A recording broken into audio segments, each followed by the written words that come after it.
This week we're going to Utah.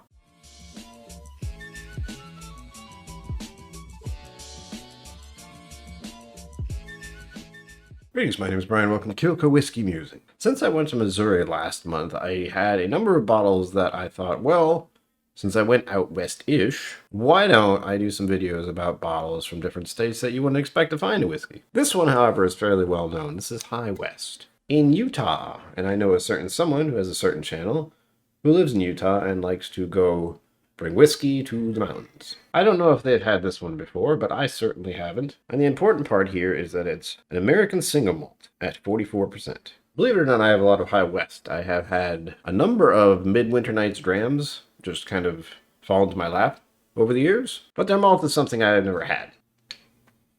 Whoa. Begin with the color. Hello, how are you? Look at it. Isn't that nice? Make me think of acorns for some reason. Whoa. I admit that I am concerned about American single malts every time I try them. I've never had them before since I've been introduced to some very, very, very, very good American single malts already. This one is already giving me funky, weird vibes. It's making me think of grape nuts. It was very specific and very strange. It's grain forward and it's making me think of vodka, which is bad if you're single malt. Yeah, I think the ethanol is coming off as a vodka-ish slash cleaning, like cheap cleaner. You see the stuff they spritz it around on everything and just wipe things down. It's that.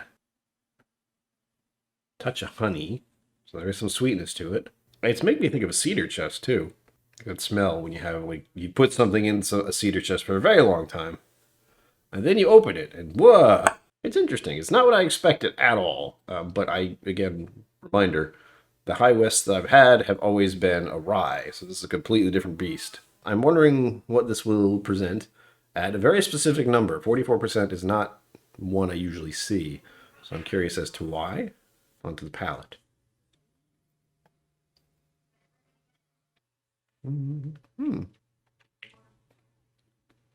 Huh. Okay. Weird. It doesn't taste bad, but again, I was thinking of acorns. I don't think I've eaten an acorn, but I'm thinking of one. And there are little thoughts of dusty areas and wood furniture. So maybe an antique store. It's a weird, there's something that's very apparent right in the middle of this. And I can only try to interpret it as a grain note. Like it's like presenting as a malt, but not in a way I like. Almost like it's too young. I don't know how old this is. A blend of 100% copper pot distilled malt whiskeys, aged a minimum of 2 years and produced high in the Wasatch Mountain of Utah, unfiltered and distilled on the grain for a robust Western character.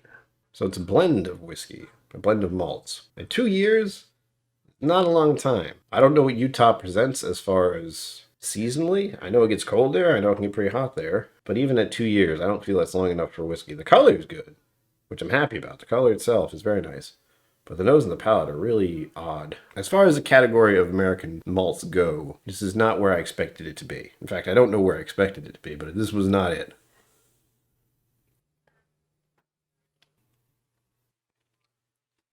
There's something very specific about it. The palate isn't bad. That's my second sip, held it on the palate, to be clear. I'm getting a mix, I don't know, maybe I just want this kind of thing, but I'm getting coffee grounds and cake donut. And we're talking black coffee, like nothing in it. Black coffee and a cake donut. That sounds, okay, but also there are other options. I wouldn't be mad about it though. It's still coffee and a donut. It's really easy to drink. Like I've gone through half of this already. Not a bad start. This is growing on me the more I drink it while doing this. I'm wondering if I put it in like a rocks glass. Neat.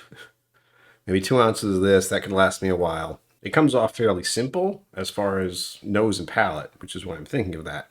But as a simple sipper, this gets a nice nod as far as malts go. If you wanted to have a lineup of American malts, you would put this in there just to show the variety that can occur. I am curious to try more High West, since I've been kind of put in the rye-only category, and I'm glad that I got to try this. There you have it, folks. As always, live long and prosper. Don't forget to be awesome, and I will see you out there.